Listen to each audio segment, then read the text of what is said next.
so there's an easy version, a hard version for this. We're talking about our levator here.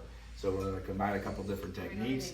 The first thing is that levator is a downward rotator of the scapula. It pulls it down, back and down like when you reach behind your back. So that may not be your issue, but if you have a tough time lifting your arm and you shrug your shoulder a lot, that muscle's probably working like a parking brake. So what we're going to do is we're going to assess first. We're just going to kind of come up here. I'm not leaning into it, especially if I have major shoulder issues. I'm just going to see what I can tolerate here, and I can reach across with my other hand and feel that. And I'm looking to feel for that on top of the shoulder blade to see that it's moving or not. If it feels a little sluggish, especially if I compare to the other side, I'm going to take a pause from that.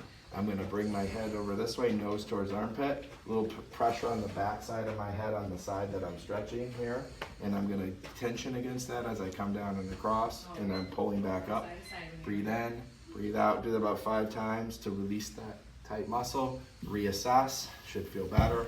Okay, so then the harder version is to have a band that is pulling you up into this position. So the band would be kind of here.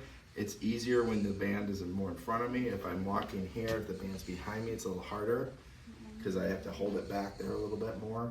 So I'm working that muscle as I pull down and then eccentrically as I come up. Now that's where you would start on the first part, and I can use that little bit of lift of the elbow here too to get more of a leverage from the humerus.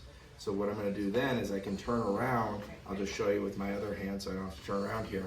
But if I'm doing this side, right, if the band comes up across here now, right, I'm pulling back down, band's pulling up here, but if I turn up like this now, I'm still working down through my elbow, like pulling down there as the band pulls here. And again, it's harder if the band's behind me because I have to work more in a more natural position there. But that's how you can progress and strengthen the eccentric release and control of that levator muscle.